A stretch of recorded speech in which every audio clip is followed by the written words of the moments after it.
망각을 하면 안 되겠습니다. 자, 그런 의미로 자, 재가 사업이나 공생이라고 하는 구조는 사실은 소상공인보다 못한, 소상공인보다 더 열악한, 굉장히 힘든, 자, 먹고 살기 힘든 민생 사업이라고 해도 과언이 아니죠. 이런 기업에다가 뭐 굉장히 심한 통제를 하고 규제를 강화를 하고 또 뭐 법을 재무의 규칙을 지키라고, 혼자 있는데 재무의 규칙을 어떻게 지킵니까? 상식적으로 말이 되나요?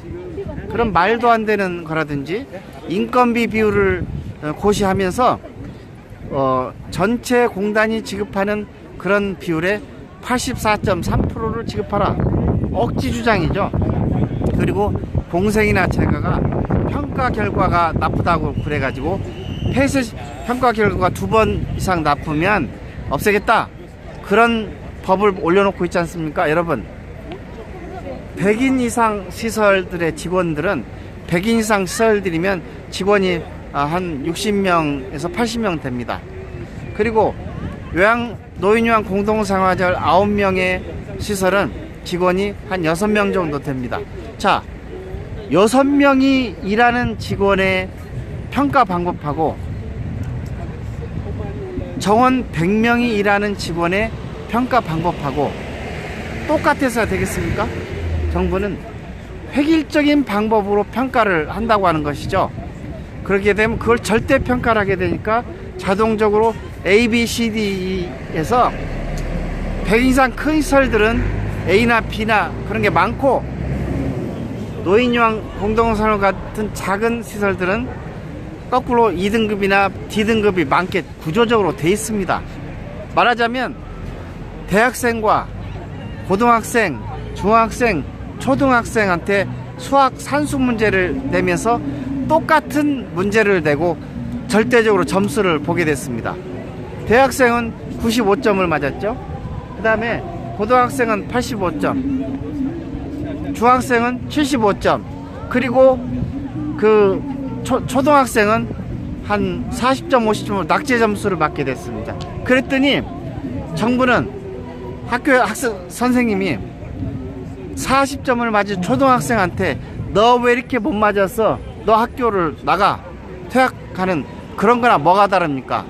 이 공정하지 않은 사회, 정부는 공평하고 공정해야 됩니다. 투명성, 공정성도 있지만 항상 투명하지 않으면 문제가 생기는 것이 정부의 일이죠. 그래서 정말 소규모 소상공인보다 못한 재가시설이라든지 그 다음에 공동생활과정의 노인요양 공동생활과정은 대형 시설과 다른 차별화된 법과 제도를 정착시켜주지 않으면 안 되는 것입니다. 자, 이런 내용들을 잘 판단해 주시고, 세 번째는 이제 정부가, 우리가 이런 주장을 하게 되면 반드시 어떤 얘기를 하게 되냐. 자, 이제 우리가 국회의원들을 통해서 우리 억울함과 문제를 많이 토로하고 있습니다. 그러면 국회의원들은 보건복지부에 메시지를 보냅니다. 전화를 해서 우리 지역구의 민간 요양기관들이 이런 어려움을 당하고 있는데 보건복지부 니네는 왜 그러냐 하게 되면 보건복지부가 공식적으로 답변하는 3가지가 있죠. 첫 번째, 쟤네들이 부정이 너무 많아서 도둑놈들이라서 법을 더 까다롭게 해야만 됩니다. 그렇게 하고 있죠. 두 번째, 왜 재무의 규칙을 지켜야 되냐라고 하면은 돈을 똑같이 줬는데 저놈들이, 민간 장교황들이 돈을 띄어먹고 종사자, 요양보호사들한테 돈을 지급하지 않기 때문에 재무회계를 지켜야 된다라고 말하고 있습니다. 자, 여기에 대해서 국민 여러분이 아셔야 될 게 있습니다. 국민 여러분들이 이 순간 보건복지부가 하는 답변에 대해서 아셔야 될 것은, 보건복지부가 다양한 방법으로 우리 민간 장교양 기관 운영인을 도둑놈이라고 하는 것에 대한 설명을 잘 들어보시고 제 말씀이 맞는지 들어보시죠. 이 장교양 기관뿐만 아니라 이 사회, 대한민국 사회에 있는 모든 기관들이 고의적으로 부정을 저지르는 사람이 있긴 있습니다. 그것은 법적으로 응징을 해야 되고 당연히 현행법으로도 그것은 규제할 수 있는 방안이 있음을 여러분들이 잘 아실 겁니다. 그런데 장교양 기관에는 이 어쩔 수 없이 부정을 저지를 수도, 그런 고의적으로 하는 것은 우리도 당연히 없어야 되고, 그리고 민간 장교양 민간 차원에서도 그렇게 부정을 저지르는 사람을 정화 차원에서, 계몽 차원에서 우리가 스스로 공공정책 시민감사를 통해서 그런 사람 퇴출시키기 위한 노력을 이미 하고 있습니다. 그렇지만 장교양 기관에 관한 많은 규칙이 악법 중에서도 악법이라는 것을 여러분들이 아셔야 됩니다.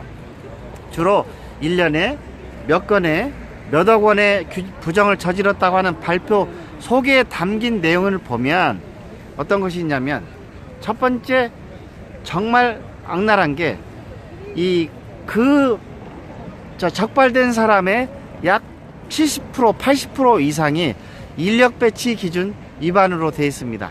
자, 인력 배치 기준 위반에 문제되는 것은 뭐냐면, 자, 한번 기가 막히게 몇 가지만, 무지하게 많지만 하루 반나절 설명해야 되지만 오늘 간단하게 설명을 드리면, 첫 번째, 너무 억울해서 말이 안 나오죠. 예를 들어서 근무 제도가 있는데 인력 배치 기준을 지키냐 안 지키냐 문제 어떻게 따지냐면, 하루에 160시간을 일을 해야 된다. 하루에 160시간 일을 해야 되는데 어떤 분이 그 주간에 그 달에 사정이 있어서 157시간을 했다. 그러면 3시간을 부족한 거 아닙니까? 그럼 그 3시간이 부족하면 국민건강보험공단은 전혀 일을 안 한 것으로 0으로 해서 인력 기준에 대한 일을 한 것에 대한 그런 급여 수가를 지급하지 않습니다. 인정하지 않습니다. 그래서 그걸 인정하지 않게 돼서 인력 배치 기준 위반, 주로 요양보호사에서 어르신 2.5인당 1인의 인력 배치하도록 되어 있는데, 그것을 지키지 않게 되면, 그래서 3시간이 모자라는데 그게 인력 배치 위반되면 전체 한 달에 받아야 될 금액의 급여 수가에 약 율에 따라서 10%, 20%, 30%까지 삭감을 해버립니다. 이런 규칙이 세상에 어디 있습니까? 그리고 여러분 많이 아프시죠? 공무원들은 병가 규정이 어떻습니까? 공무원들은 병가 규정 아시죠? 일반 회사 병가 규정도 아시죠? 그런데 장교양 기관의 병가 규정은 원래 없던 것인데 병가 규정을 해달라고 하니까 혹대로 갖다 혹을 붙여오는 일이 됩니다. 어떤 일이 벌어지냐면, 반드시 병원에 7일 동안 입원을 해야 병가를 인정하겠다. 우리가 꼭 병원에 입원 안 하고 통원 치료하면서도 그 당해야 될 그런 아픔이라는 게 있습니다. 병이. 근데 그걸 무시하고 반드시 병원에 입원해야 됩니다. 그래, 병원에 입원을 하게 되면 첫 번째 병가를 낼 수도 없습니다. 그래서 병원에 입원을 안 하고 병가를 냈는데 그것이 규정에 위반돼서 근무 시간을 채우지 못하면 그게 바로 부정이 됩니다. 그래서 환수를 하고 이게 부정의 숫자로 들어가는 거죠. 그 밖에도 무수히 많은 일이 벌어지고 있죠. 그리고 또 두 번째 부정의 유형은, 이 규정을 정하는 고시가 거의 8년 동안에 150번, 200번 이상 너무 자주 바뀌니까, 그리고 그것을 그 현장에 제대로 전달을 하지 않기 때문에 현장에 계시는 분들은 너무 어르신을 모시는 일에 열중하다 보니까 지금 그 법이 바뀐지 모르고 있는 분들이 많을 수도 있습니다. 자, 그런 측면에서 보면 이건 대단히 문제가 되는 것이죠. 그래서 한 가지 그걸 모르고 어겼다면 바로 부정이라고 해서 환수를 하고 행정처분을 한다는 것입니다. 자, 이런 일반적인 형사법상에서는, 굉장히 많은 형사법에서도 처음에 그냥 단순 과실, 서류 밀수, 뭐라 행정적 과실로 한 것은 다 용서가 되고 뭐 간단하게 경고를 하거나 벌금 내거나 하는 거 처리하는데, 장교양 기관의 모든 행정처분이나 처분은 한 번을 하건 10번을 하건 고의적이건 과실로 하건 똑같은 잣대로 처음부터 중벌에 처하는 겁니다. 그게 말이 됩니까? 그걸 하는 현지조사를 하는 그것도 행정조사 기본법에 따르면 어떻게 하죠? 일주일 전에 예고하도록 돼 있는데 일주일 전에 예고하도록 돼 있는데 예고 없이 당일 와서 서류를 주셔가지고 가고 마치 죄인 취급한다는 겁니다. 자, 그게 왜 그러냐고 하면은 행정조사 기본법에 증거인멸의 우려가 있을 때는 그렇게 할 수 있다라고 돼 있습니다. 자, 그러면 보건복지부와 국민건강보험공단이 지켜야 되는 것은 우리 모든 장교환 기관들이 증거인멸을 한다고 하는 그런 죄인이라고 판단의 근거를 대시하는 거죠. 모든 장교환 기관이 모두 죄인으로서 증거인멸을 합니까? 그 증거를 대기 전에는 더 이상 행정조사 기본법의 예외조항을 적용하시면 안 됩니다. 반드시 행정조사 기본법에서 예고한 대로 7일 전에 예고를 하고 오셔야 된다는 거죠. 그래서 그런 무지막지한 국민건강보험공단과 보건복지부의 횡포에 대해서 이미 너무 장교환인들은 이미 너무 의욕을 상실하고 더 이상 할 수 없는 상황이 이렇습니다. 자, 더 이상 할 수 없는 상황, 고양이와 쥐의 얘기를 들어보면 고양이와 쥐가 있는데 쥐가 막다른 골목에 도달하면 고양이를 어떻게 합니까? 물게 돼 있습니다. 지금 장교환인들, 민간 장교환인들은 막다른 골목에 다다른 쥐입니다. 이 쥐는 반드시 고양이를 물게 돼 있습니다. 어떻게 보시는지 한번 보시죠. 오늘 우리가 주장하는 국민기본권 회복운동이 바로 쥐가 고양이를 묻는 첫 번째 시발이 되고, 그걸 대표해서 장교환 100만인 클럽 조남흥 부총재가 단식투쟁으로 시작합니다. 조남 부총재가 단식투쟁, 우리 다 말리고 있습니다. 이분이 돌아가시 전까지 물고 있는데 바로 제가 두 번째 타자로 대를 이을 겁니다. 저는 20년 당뇨병 환자입니다. 20년 당뇨병 환자라서 바로 효과를 볼 겁니다. 제가 단식 투쟁을 하게 되면 바로 쓰러져서 죽게 될 겁니다. 여러분, 보건복지부 장관님, 그리고 국회의원님들, 청와대 문재인 대통령 모두 제가 죽게 되면 어떤 일이 벌어지는지 한번 보시게 되죠.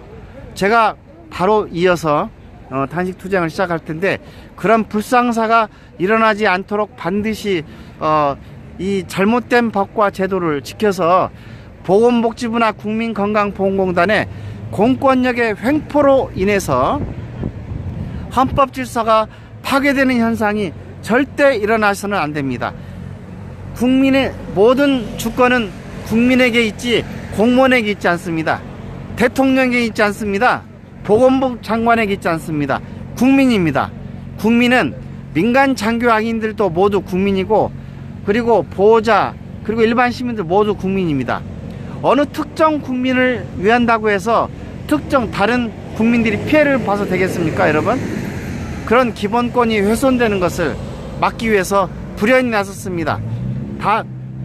다행히 문재인 대통령이 그런 적폐를 막아주시겠다, 문재인 대통령을 따르고 환영하고 존경합니다. 문재인 대통령님, 적폐가 보수단체 적폐만 적폐가 아니라 여러가지 현재 일어나고 있는 공권력의 횡포, 이것도 적폐의 일환입니다.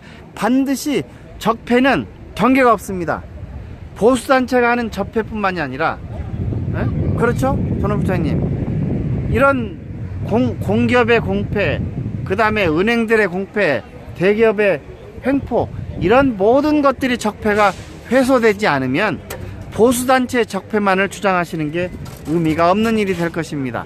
자, 소규모 시설, 소상공인보다 못한 소규모 시설을 마치 대형 시설인 것처럼 취급해서 재무규칙을 지키고 인건비 비율을 지키고, 그 다음에 그 재산을, 기본의 재산권을 박탈하는, 이것은 정말 하시면 안 됩니다. 보건복지부 장관님, 이걸 지키지 못하시면 제가 죽는 순간 장관님의 탄핵으로 이어질 것입니다. 한번 잘 새겨 들으십시오. 더 이상 문제가 생기지 않도록 잘 해주셔야 됩니다. 자, 지금 장교환 100만인 클럽, 공공정책 시민감시단, 실버페어 온라인이 공동으로 진행하는 달리는 장교환 국민기본권 회복운동의 시작을 알리는 조남흥 부총재 단식투쟁, 공생가정 지키지 마세요. 죽이지 마세요. 어르신들 갈 데 없다. 민간기관 설리나 돌아보세요 한번. 단식투쟁 민간요양시설 소상공인을 살려주소. 법인 민간 구별하라. 개념 없는 복지정책. 이런 구호로 지금 조남구청제가 나서고 있습니다. 여러분, 지금 여러분들께서 어르신을 모시고 기저귀 갈고 어르신 식사 제공하고 서비스를 하느라고 정신 없는 것은 압니다. 그리고 이 많은 공생 원장님들이 조금 더 보호목적으로 지랄하면 나는 그만두면 되지 라고 생각하시는 공생 가정 여러분, 그리고 민간 재가 장교한 기관 여러분, 소규모 시설, 그리고 대규모를 포함해서 노인요양시설 여러분, 이것은 조남은 부총재의 일이 아닙니다. 우리 전체 민간 장교한 기관의 일입니다. 여러분이 바쁘시더라도 좀 짬을 내서 청와대 앞 분수대에서 진행하는 단식투쟁 대열에 단식은 하지 않으시더라도 여기 참여해서 계속 중계를 하고 메시지를 내보내면서 이러한 소식들이 청와대도 가고 각 국회의원들도 가고 보건복지부 장관한테도 갈 것입니다. 거기에 동참을 해 주십시오. 지금 현재 이 중계방송을 들으시는 분이 한 7명, 8명 정도 계십니다. 지금 이 정도 한심합니다. 우리 회원이 3,200명인데 관심들 안 가지고 계시죠? 바쁘시니까. 자, 그걸 탓할 건 아닙니다. 우리가 모두 힘을 합해서 보건복지부의 적폐, 공권력의 횡포, 헌법질서의 파괴를 해결하는 일에 우리가 단식투쟁도 하고 여기서 모임에서 목 놓아서 우리 그런 고통을 호소할 수 있는 대회에 제발 참석해 주시면 좋겠습니다. 자, 잠시 마치시고 잠깐 그냥 들어오시면 됩니다. 카메라는 계속 돌아갑니다. 잠시 한 10분 쉬었다가 다시 달리는 장교양 유스트림을 통해서 중계하는 조남구청제 단식투쟁 현장을 계속 이어나가겠습니다. 감사합니다. 그냥 자유롭게 하세요.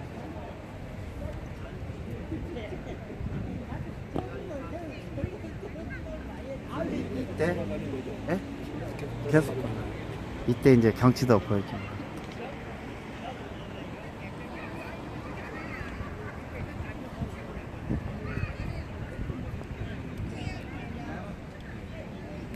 지금은 청와대 앞 분수대 광장에서 우리 1인실 하시는 분들에 대한 팻말을 계속 보여드리고 있습니다. 말씀 한번 해주실래요? 지금 현재 지금 중계되고 있어요. 괜찮아. 하실 말씀 자연스럽게.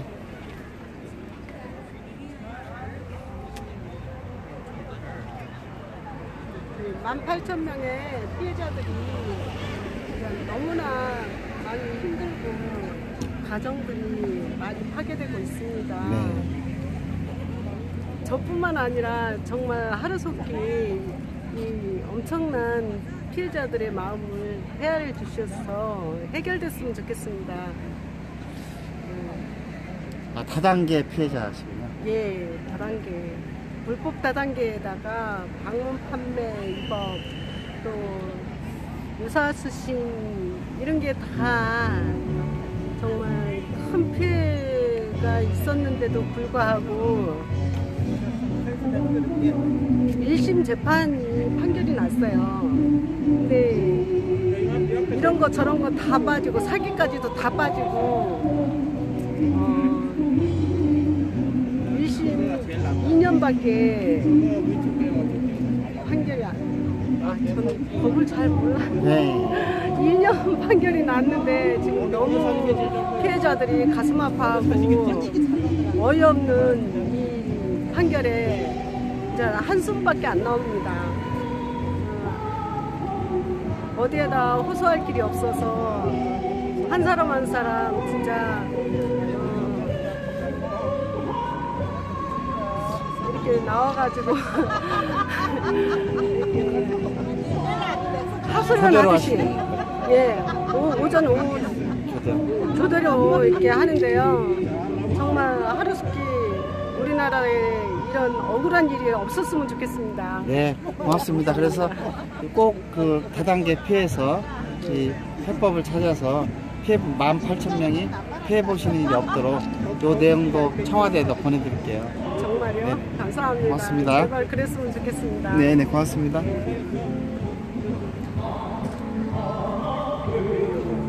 자, 가정박애범 신천지 교주 이만희를 구속 수사하라, 이런 팻말을 들고 오셨군요. 여기 조금 아까 여기 이만희라는 분이 계셨는데, 예예. 자, 그러시고요. 여기는 형제복지원, 피해자 531명의 유가족의 진상규모는 특별법을 제정하라, 형제복지원 피해자 모임에 대한 팻말입니다. 자, 많은 일을 하시겠습니다.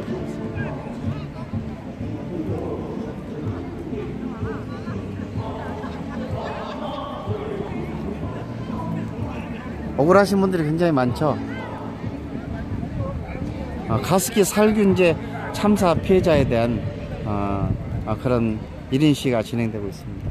오전에는 굉장히 1인 시위가 많았는데 지금 많이 퇴출하시고, 또 외국인들이, 중국 사람들이 많이 작전에 오네요. 한번 또 다녀볼까요?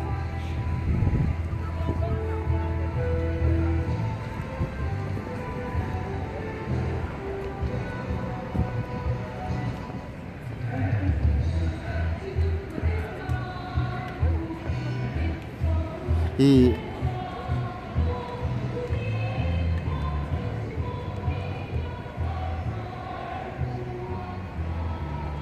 전자권도 없는 나라, 이게 나라냐?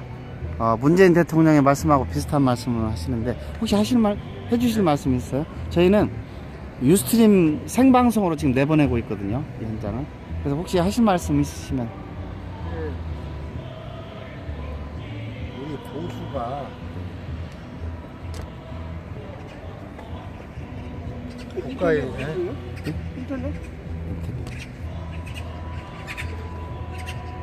네, 말씀하세요. 국가의 정체성을 지키는 것이 보수가 가야 할 길입니다. 친미가 보수가 아닙니다. 우리나라는 우리 힘으로 우리 스스로 지켜야 됩니다. 그러기 위해서는 국방력을 강화해야 되고, 세상에 세계에서 전시 작전권을 외국에 맡긴 나라는 대한민국이 유일합니다. 이게 나라입니까? 이 나라의 그 주권을 되찾자는 의미에서 우리 보수가 들고 일어나야 할 때라고 생각을 했습니다. 이제 우리 후손들에게 주권국가 대한민국을 물려줘야 할 책임이 우리에게 있습니다. 그런 우리 보수의 그런 생각이, 그런 정신이 이제는 바뀌어야 될 때라고 생각합니다. 이 전자권 회수는 좌파만 하는 줄 알았더니 보수단체도 같이 주장하시네요. 저는 지금 보수가 툭 하면은 성조기를 들고 나오는 걸 나는 그거는 매국노라고 봅니다. 왜 성조기가 나옵니까? 그게 국민들에게 잘못 인식된 것 같습니다. 그건 보수가 할 일이 아닙니다. 좋은 말씀 감사합니다. 꼭 소원 성취하시길 바랍니다. 감사합니다. 고맙습니다. 저기다 해줘. 예. 어느 쪽에? 너랑 깃발이. 네네.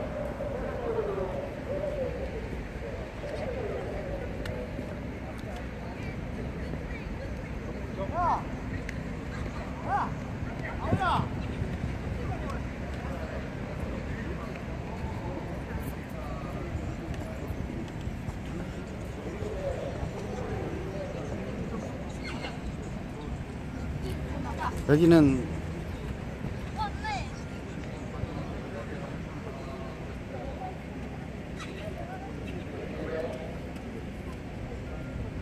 공적 자금을 쓰고 보증 한번 한 게 좀 이렇게 어려운 상황이 됐나 보다.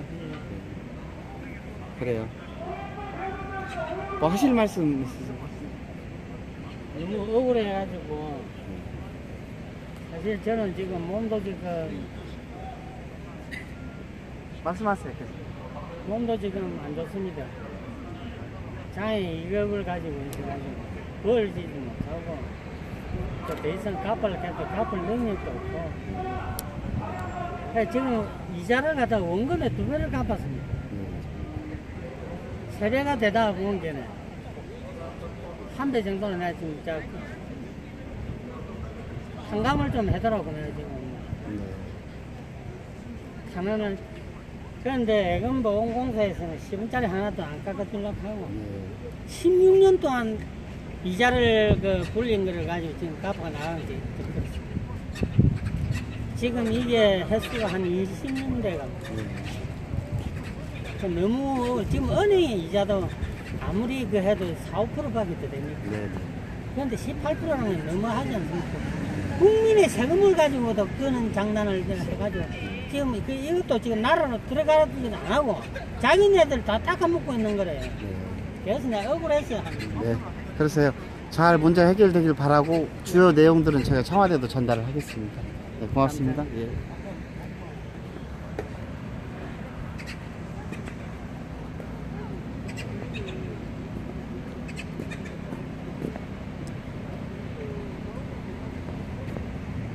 여러분 이제 청와대 모습도 보이죠? 예. 여기 동상도 보이고 저게 무슨 동상인가요? 예. 말씀하시겠어요? 예. 한 번만 더 하고 다시 조남구청제 세션으로 돌아오겠습니다. 자, 대통령님, 세상에 남 재산을 지 것처럼 남주는 국가공무원 SH공사 강도 적불 내 재산 찾아주세요. 풍비박산 대가정 웃으면서 식사 한번 하기가 소원입니다. 예. 자, 원하시는 내용 뭔지 말씀을 좀 해주시죠. 안녕하십니까. 내 나라 내 얼굴 앞에 와서 정말 죄송스럽습니다. 제가 똑같은 인간으로서 인간한테 이렇게 천대받고 멸시받고 죽어야 할 일인데 5번을 죽으려다가 못 죽고 이 자리까지 왔습니다. 대통령님 저 살려주세요. 저는 재개발인지 모르고 우리 아빠 민중의 지팡이 공무원 28년 만에 내 집이라고 집 한번 만나보려고 문표 하나 달아주려고 28년 만에 집을 산 게 모호간데 모호간 안 산다 그랬더니 마포구청 재무과 담당 김영님이 사시라고 불화를 해주겠다고 우리 앞으로 해주냐고 그랬더니 해드릴 테니 사라고 그래서 바보처럼 샀습니다. 사고 보니 안 해줘요. 근데 우리는 중도금 잔금을 치려야 돼요. 계약금은 있지만 중도금 잔금이 없었습니다. 그래서 왜 안 해주냐고 우리는 집을 샀는데 중도금 잔금을 치려야 된다고 그때는 은행에 융자를 일주일 안에 땅만 있으면 나왔었거든요. 그래서 그 일을 저질러 가지고 우리 아빠 무허가 무자도 못하게 하는 사람인데 마포구청 직원이 사라고 그래서 해준다고 이렇게 샀습니다. 그러는데 땅 불화도 안 해주고 있는데 웬걸입니까? 다른 옆집도 해주고 다른 데도 해줬다고 마포구청 재무과 허만 씨가 또 재무과 그 자리에 담당이 왔더라고요. 그래서 허만 씨한테 제가 화날 때 막 법을 썼어요. 그랬더니 그 사람이 이제 들어와서 신입사원이라 참 사람이 좋더라고요. 근데 어쩌면 그 소굴이 거기에 들어가가지고 몇 년 되면은 똑같은 소굴이 됩니까? 정말 이 나라의 부패, 정말 적폐청산 꼭 이루어 주실 줄 믿고 제 식구는 지금 풍비박산이 되고 저는 재개발이 됐으면 있으면 있는 대로만 나는 없는 거 달라가지 않습니다. 있는 그대로만 집이 2채, 번지가 2개, 상가가 가게 구멍가게가 하루에 매상이 150만 오르는데 한일 슈퍼 내 가게입니다. 거기가 기맥힌 우리 노후 정말 안더라고 정말 살고 싶은 그 노른자 자리였습니다. 거기서 우리는 돈 벌어놓은 거 없으니까 상가주택에서 노후 정말 멋지게 세상을 살려고 몸부림치고 그걸 샀습니다. 그러는데 제가 웬걸 이 자리에 나와서 이렇게 눈초리 따가 눈초리 바다가만 여기에 서 있어야 되겠습니까? 저는 이런 걸 용납할 수 없습니다. 그러는데 웬걸입니까? 대장암 말기 다 죽는다고 했지만 항암제 주사 72대의 약을 6년 먹고 재발해도 죽지 않고 제가 살았습니다. 그때 이불을 뒤집어 쓰고 SH공사에서 상가를 뽑으라고 왔는데 오지 말라고 전자식으로 해도 오지 말라고 했지만 저는 제 재산 지킨다고 이불을 뒤집어 쓰고 감기가 먹자가지고 병원에 다니면서도 가서 뽑은 게 노른자가 뽑아졌습니다. 그때부터 에코스가 검은 양복쟁이들이 어떻게 우리 집을 알고 찾아다니면서 난리를 치더니 그 상가마저 다 뺏어가고 나는 이건 도저히 억울해서 이 나라에 살 수가 없습니다. 그래서 5번을 죽으려고 몸부림치다 죽지 못하고 이 자리에 나왔습니다. 문재인 대통령님 적폐청산 정말 우리 구석구석에 피눈물 흘리고 울고 있는 우리 국민들 어루만져 주십시오. 정말 이거는 두 번 다시 살아갈 수가 없는 이 가정이 돼버리고 제 아들은 미국 유학 가서 공부도 못하고 와가지고 지금 술 중독자가 되어 있습니다.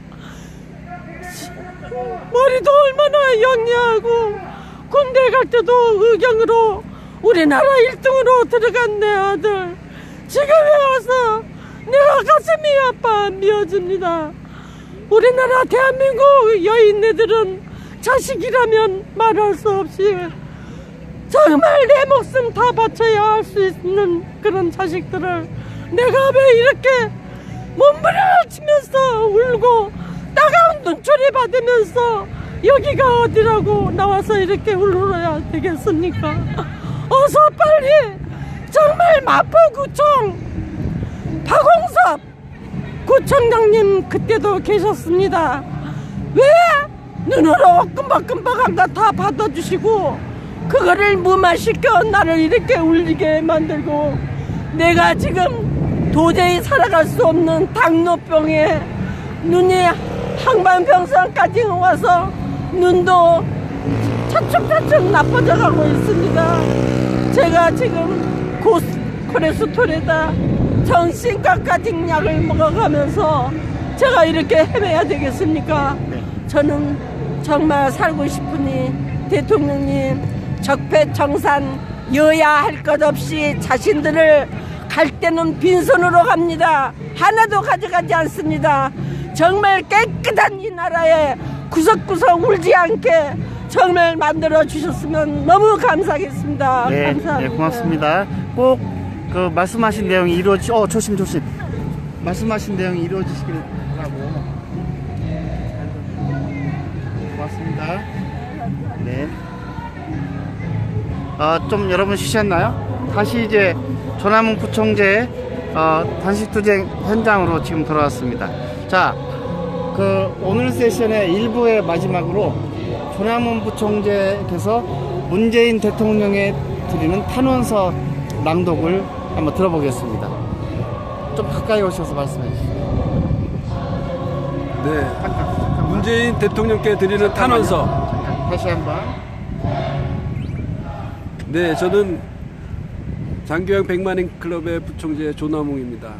2012년 또 2013년 1월 달에 박근혜 대통령이 새롭게 당선돼서 국민인수위를 꾸렸을 때 그 앞에서 이렇게 1인 시위를 하고 이렇게 정말 또 4년 만에 이렇게 청와대 앞에서 1인 시위, 단식투쟁을 하고 있습니다. 문재인 대통령 그분께 드리고 싶은 말씀이 있습니다. 대한민국의 대통령 최고의 위치에 계신 분께서 이 사회를 어떻게 바라보고 계시는지, 정말로 이 사회의 구성원인 국민 한 사람 한 사람, 정말 내 자식처럼, 또 어린 백성이라고 하죠. 어리석고 또 부족한 우리 백성들 잘 이끌어 주시고 돌봐주시고 모두가 행복하게 살 수 있는 나라 만들어 주시길 바라겠습니다. 제가 아침에 일찍 새벽 기도를 마치고 작성한 문재인 대통령께 드리는 탄원서 지금부터 낭독하겠습니다. 문재인 대통령님, 19대 대통령 취임을 축하합니다. 나라다운 나라 만들어 주십시오. 소규모 자영업자들이 생업을 이어갈 수 있도록 도와주십시오.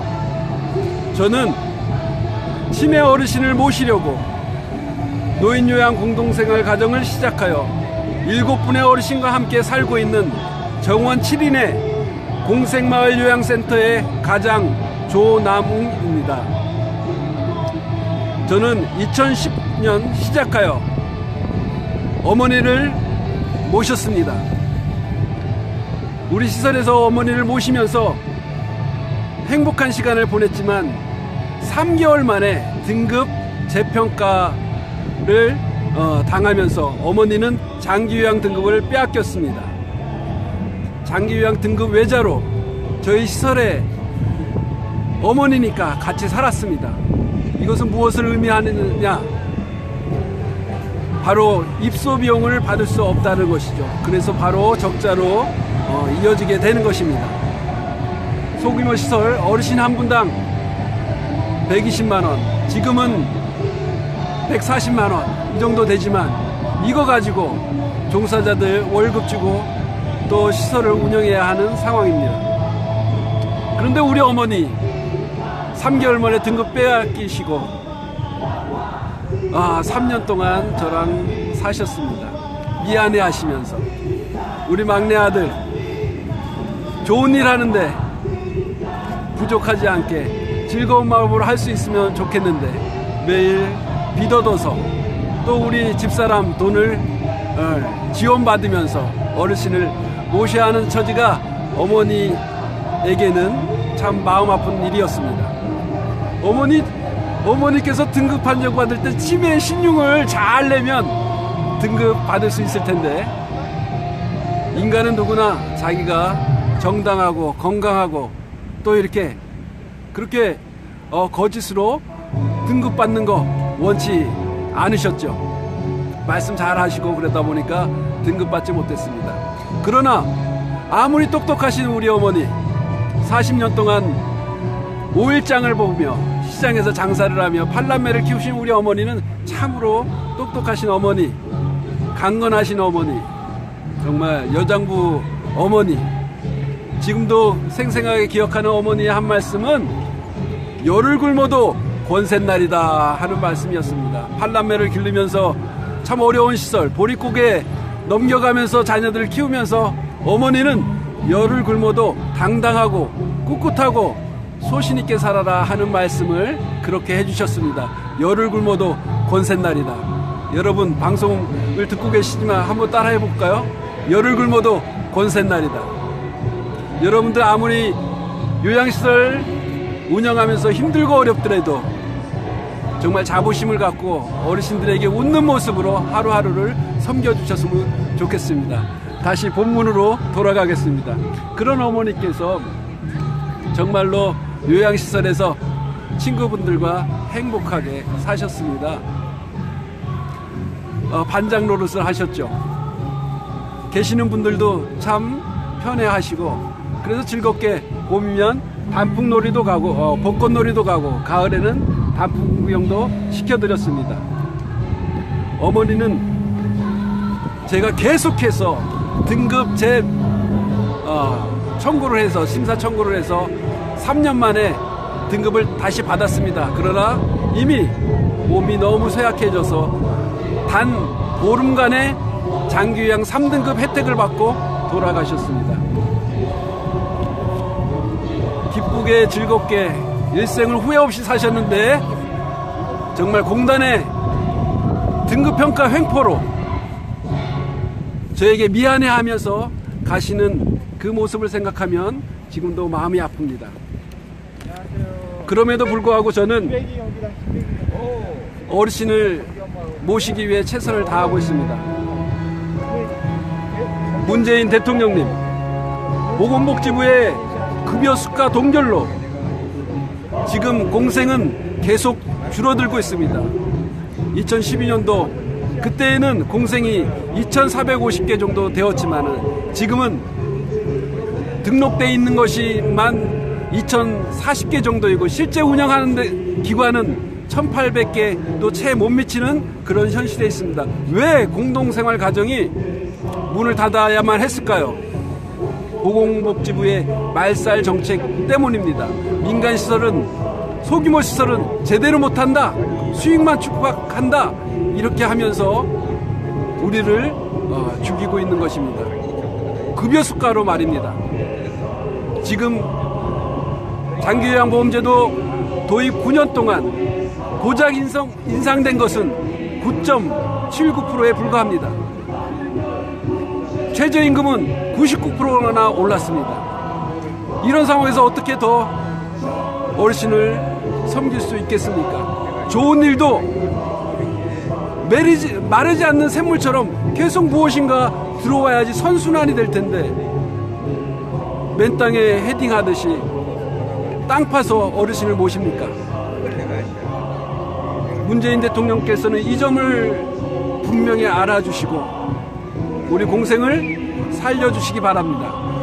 2018년도 우리 대통령께서 약속하신 대로 최저임금 만원 시대 단계적으로, 그래서 16.4% 2018년도에 종사자 임금 올렸지 않습니까?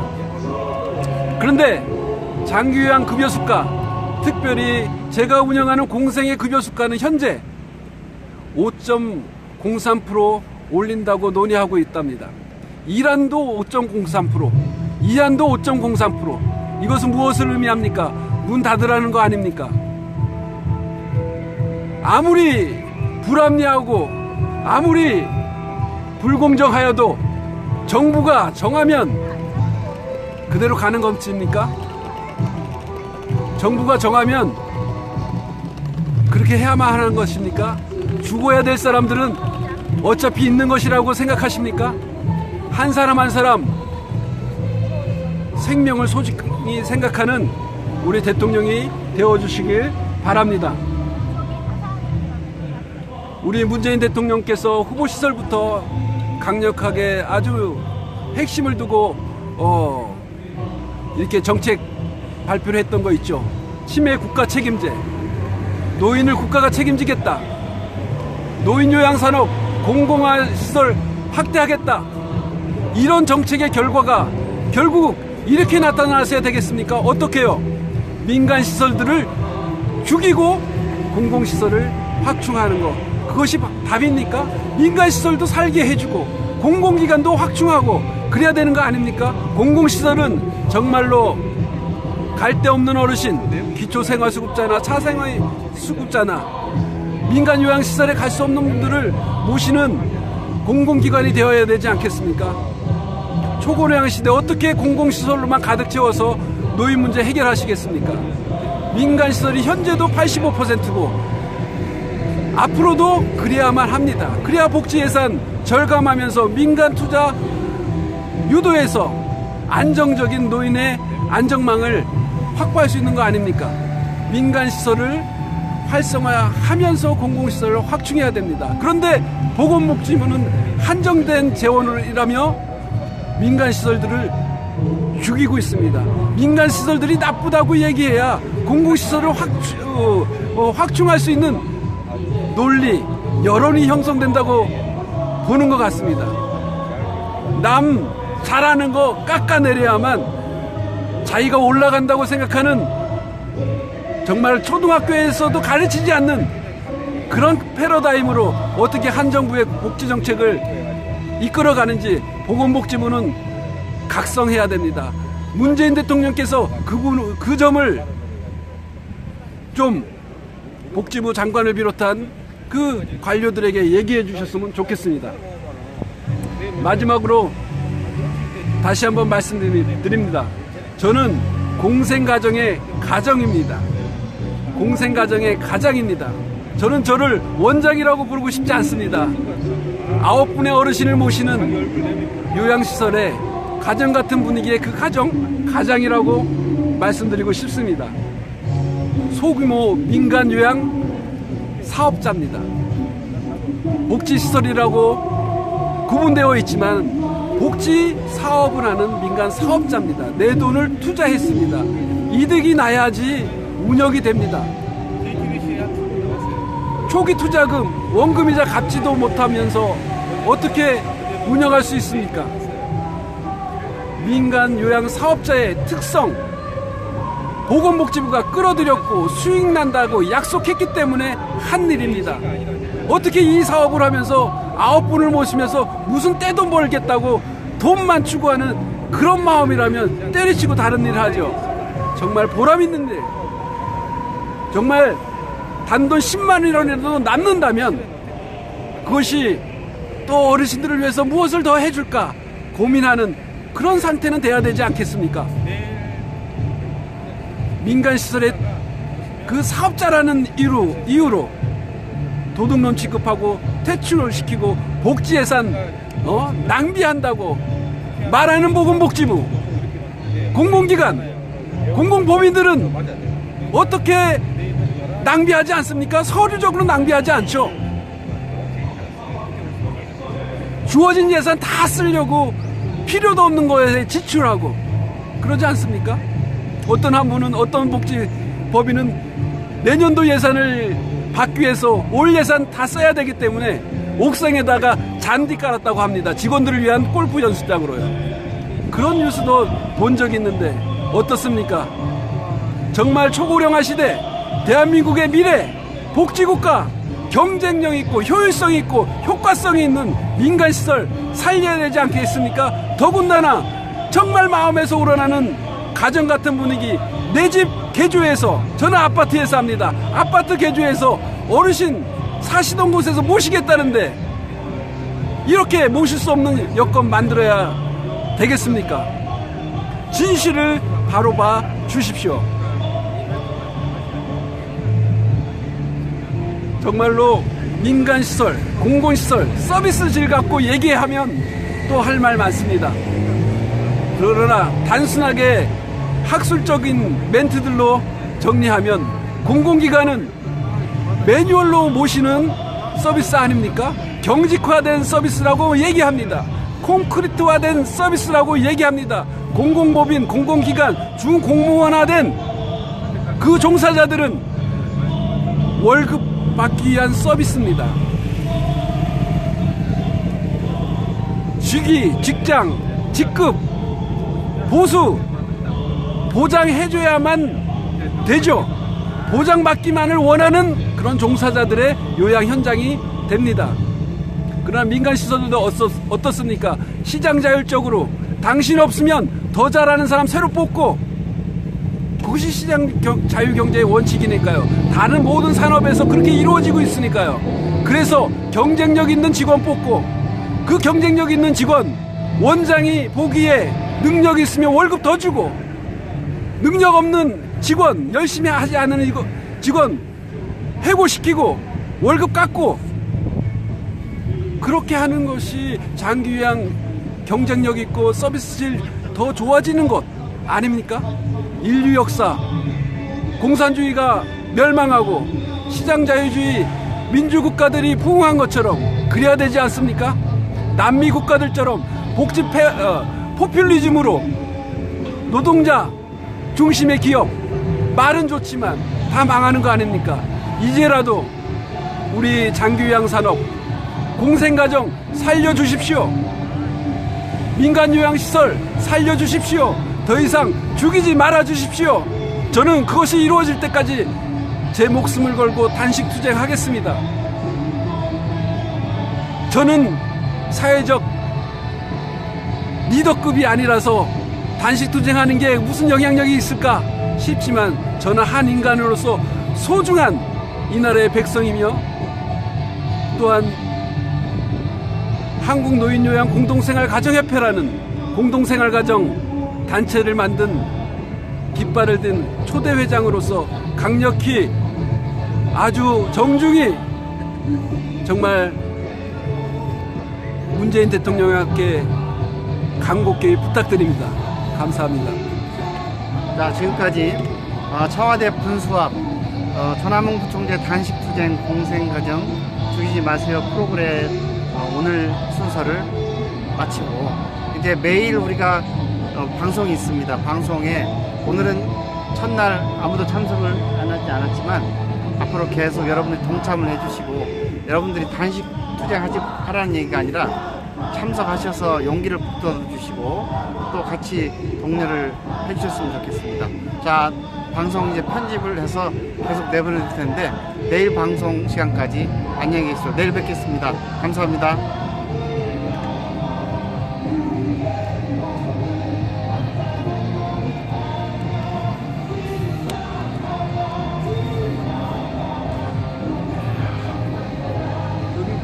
자유롭게 보실 건가요?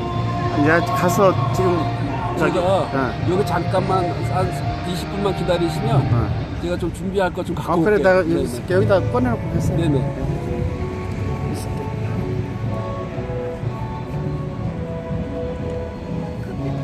네네 고맙습니다. 엄마님 받으세요.